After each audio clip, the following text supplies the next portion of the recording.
आठवण येते काय करून आला? अभ्यास करू राहिलो. काय का तू अभ्यास करून आला की मजाक करून आला? काय का ते अभ्यासात मन लागेल ह्या पाहिजे का मोबाईल लपून आला इकडे? मग अभ्यास मनच नाही लागू राहिलं. काय का अभ्यास मोबाईल बनवला काय मन लागेल ते अभ्यासात? चल सांगतो तुला काय करायचं आहे तर. अरे का पाठांतर केलं नाही ना बिचारे झालंच नाही माझ्या पाठांतर ते झालं का नाही ना मैया नाही ना मला कामच सांगते जेव्हा अभ्यासातलं घ्या तेव्हा भांडे घास पै कपडे धु हे कर ते कर मैत्रिणीच्या जीवावर पण निघा कामं कामं अभ्यासाचं नावच नाही. आता सांग मी नंबर कशी आणू पहिला मला समजून नाही राहिलं काय करावं आता. सर सरलेच विचार चला मॅडम सर हो या बाय सर. हा इकडे इकडे काल कुठे गेला होता झोपलो होतो. आणि तुले झोप येते बरं तुम्ही काही गोळ्या गिळ्या खाऊन राहिले का झोपीचे? नाही हे पेपर आले तोंडावर येऊन दिसून राहिलं का? नाही मग आता काय करता काय नाही तुम्ही गायब होते बेटा सर झोपत विचार तुम्ही सांगा काय झोपायचे ते बरं सांगू आता भाऊ काय करता मारणं हे उपाय तर नाही आहे. ठीक आहे बसा सांगतो. हा बोला काय झालं सगळ्याचा पावर करायचं काय भाऊ सगळ्याचा अभ्यासात मन नाही लागलं.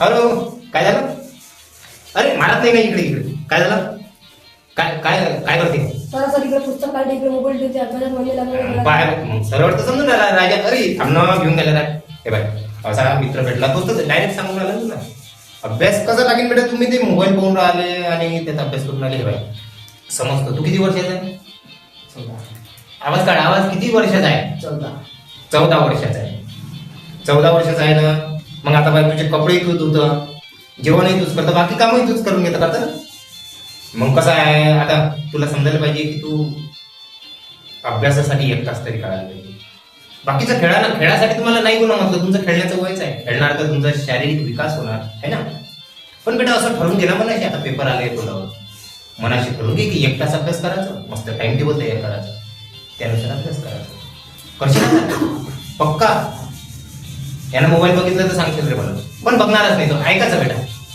ऐकणार ना हा चला या बेटा बसा हा तुमचं सांगा काय सर इथं बाबूला काय आहे ते? काय झालं बेटा सर ते आई आहे ना सर जेव्हा अभ्यासाला देतात तेव्हा कामं सांगते सर काय करावं आता जेव्हा अभ्यास देते तेव्हा कामं सांगते पण हे कर ते कर. काम सांगते हा. की अभ्यास नाही करू देत. आई अभ्यासाचं बघून काम सांगते की तू काम बघून अभ्यास काढता नाही सर तुम्ही अभ्यास करायला पाहिजे पण काही कामं सांगितलं. आता मग घरचे कामही तर आपल्याला करावं लागतं हे बघ बेटा पहिली गोष्ट एक लक्षात ठेव मुलीचं जीवन तुम्हाला जेवढं सोपं वाटते तेवढं सोपं नाही आहे आज तुमच्या काही जबाबदाऱ्या आता आपल्या आई वडिलांना आपण मदत नाही करणार तर कोण करणार आहे ना आणि तिला तर बिचारीला कोणी पगार देत नाही ना ती लग्न झालं तेव्हापासून तर ते म्हातारी होईपर्यंत काय करत असते सर्वांचे कपडे धुणं भांडे सर्व काम करते आपल्या घरात मग तिला थोडंफार हातभार लावणं आपलं काम आहे ना तर तू एक काम कर ना बेटा टाइमचं मॅनेजमेंट करून ठेव आईशी बोलून घे अगोदर आईने सांगितलेलं काम करून घ्यायचे नंतर काम झाले तर डोकं टेन्शन चाललं जाणार डोक्यावरून आणि शांततेनं अभ्यास करायचा सकाळी कितीला उठतो तू 6. बघा आता 6 वाजता उठ तर उद्यापासून 5 वाजता उठून जा नंबर आणायचा आहे ना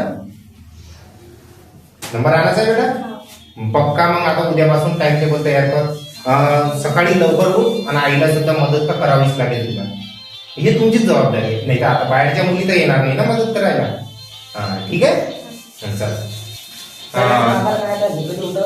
हा तर ते हे बघा बेटा तुम्ही आता झोपेतून जाग येत नाही रात्री किती वाजता झोपतो रे तू 11 वाजता इकडे अरे तुम्हाला असं वाटतं बेटा मारतोच ते हे बाय किती वाजता उठतो 11 वाजता उठतो 11 वाजता झोपतो मग काय करतो 11 वाजेपर्यंत काय करतो मोबाईल पाहतो काय मग हे बघ बेटा पेपर तोंडावर आलेले आहे आपल्याला जर काहीतरी करून दाखवायचं असेल तर लवकर तर झोपावंच लागेल आणि लवकर उठावं लागेल रविवारचा दिवस असते संडेला आपण वाटेल ते खेळू शकतो इकडे तिकडे फिरू शकतो पण सकाळी तर लवकर उठावं लागेल सकाळी उठल्यानं काय होते आपले आजारी दूर पडतात आपलं डोकं चांगल्या प्रकारे काम करते अलार्म लावून घे ना आणि तुला काय करायचं आहे रे बेटा योग इकडे तुला काय बनायचं आहे पुढे येऊन पोलीस बनायचं आहे आता पोलीस बनायचं आहे आणि 8 वाजेपर्यंत झोपून चालणार का रे काय मुलांना तुम्हाला काय वाटते चालते का 8 वाजेपर्यंत झोपून समजते तर समज तर मग बेटा उठावं लागेल, अलार्म लाव. तर तेवढी जिद्द असायला पाहिजे आपल्या मनामध्ये. असं नाही आहे की आपल्याला सर्व काही भेटून राहिलं तर आपण झोपत राहणार आहे ना. स्वतःहून अलार्म लावा, घरच्यांची सांगायची आवश्यकता पडलेली पाहिजे. ठीक आहे, आता उद्यापासून रेग्युलर येईल. चला मग त्या बसा.